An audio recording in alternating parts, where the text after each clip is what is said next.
प्रिय मित्रों, जय श्री कृष्ण। जीवन बदल देने वाले महान राजयोगों की इस विशिष्ट श्रृंखला और पूर्व में आचार्य डॉक्टर विष्णु कुमार मिश्रा दिव्य प्रेम रसधारा पर आप सबका बहुत बहुत अभिनंदन करता हूँ।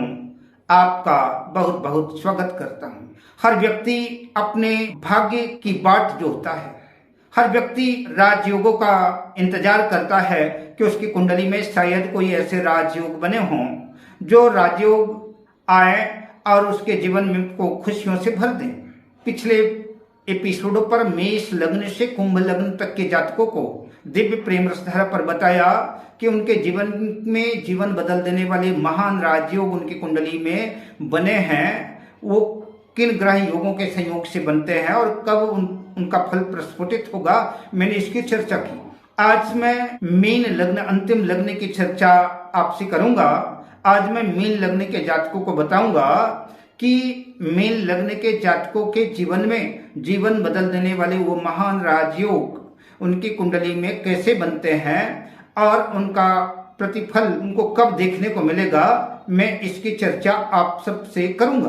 पर विषय क्रम में आगे बढ़ूं उससे पहले आपसे आग्रह, अगर आपने अभी तक हमारे इस चैनल को सब्सक्राइब नहीं किया है तो प्लीज चैनल को सब्सक्राइब करें, साथ ही नोटिफिकेशन बेल को भी प्रेस कर ले। यह 12 नंबर से शुरू होने वाली जन्म कुंडली मीन लग्न की जन्म कुंडली है। मीन लग्न की जन्म कुंडली में देवगुरु बृहस्पति लग्न के स्वामी तो है ही, साथ ही जन्म कुंडली के दशम भाव के भी स्वामी है।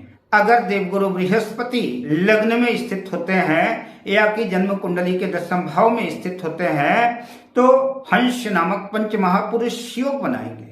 हालांकि ज्योतिष के ग्रंथों में खास तौर से शुभ ग्रहों के लिए जो है केंद्राधिपति दोष का विधान है कि कोई भी ग्रह जब केंद्र के 2 भावों का स्वामी होता है तो उसको केंद्राधिपति दोष लगता है और वो अपना संपूर्ण प्रतिफल नहीं दे पाते। कुछ विद्वानों का ऐसा भी मत है कि अगर लग्नेश वो केंद्र भाव का स्वामी है तो चूंकि वो लग्न को केंद्र भाव ना मान करके, चूंकि लग्न को त्रिकोण भाव भी मानते हैं तो त्रिकोण भाव मानने की वजह से जो है तो लग्नेश को केंद्राधिपति दोष नहीं मानता हूं कि केंद्राधिपति दोष लगेगा तो 100% फल रिजल्ट अगर नहीं मिलेगा गुरु के लग्न या कि दशम भाव में स्थित होने का, तो गुरु हंस योग बनाएंगे। और हंस योग तभी बनाएंगे जब वो केंद्र में होंगे। कहने का मतलब कि जब वो हंस योग बनाएंगे तो हंस योग का प्रतिफल तो मिलेगा, तो 100% रिजल्ट ना सही 80% ही सही, 80% ही सही, पर हंस योग का प्रभाव मिलेगा तो भी यह जीवन बदल देने वाले राजयोगों में एक अत्यंत महान राजयोग ही साबित होगा।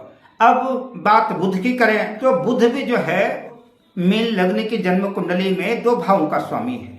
बुध जो है तो जन्म कुंडली के 4th भाव और जन्म कुंडली के 7th भाव का स्वामी है। दोनों शुभ भाव का स्वामी है, लेकिन 2 भाव का स्वामी होने की वजह से केंद्राधिपति दोष लगेगा। लेकिन बुध अगर 4th भाव में स्थित होता है और जन्म कुंडली के 7th भाव में स्थित होता है तो भद्र नामक पंच महापुरुष योग बनाएगा।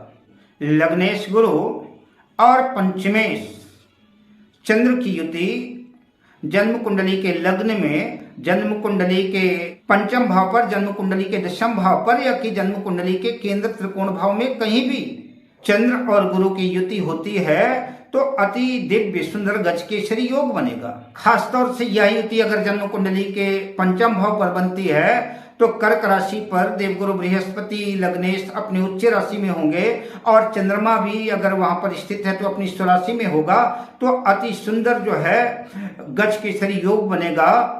और उस गज केसरी योग का प्रभाव होगा कि ऐसा जातक ग्रेजुएशन कर उच्च शिक्षा प्राप्त करके अद्भुत विद्वान होगा। भूत विद्वता से जो है तो दौलत शोहरत सब कुछ जो है, पद प्रतिष्ठा यश कीर्ति सब कुछ अर्जित करेगा, तो अति सुंदर राजयोग साबित होगा।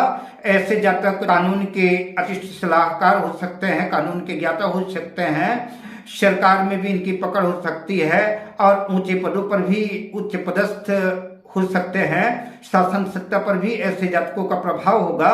तो यह अति विशिष्ट जो है तो गज केसरी योग होगा और जीवन बदल देने वाले महान राजयोगों में एक राजयोग होगा। या कि देवगुरु बृहस्पति लग्न में ही स्थित हैं, चंद्र पंचम भाव में स्थित हैं, या कि लग्नेश और पंचमेश का राशि परिवर्तन है, तो देवगुरु बृहस्पति पंचम भाव में स्थित होते हैं तो अपनी उच्च राशि में होंगे, और चंद्रमा गुरु की मीन राशि में लग्न में स्थित होंगे तो भी यह जीवन बदल देने वाले महान राजयोगों में एक राजयोग साबित होगा। दशमेश गुरु और भाग्येश मंगल दोनों की युति जन्म कुंडली के दशम भाव में, जन्म कुंडली के नवम भाव में, या कि केंद्र या त्रिकोण भाव के किसी भी भाव में भाग्येश मंगल और दशमेश गुरु की युति होती है तो भी यह अति विशिष्ट राजयोग होगा, जीवन बदल देने वाले महान राजयोगों में एक राजयोग होगा।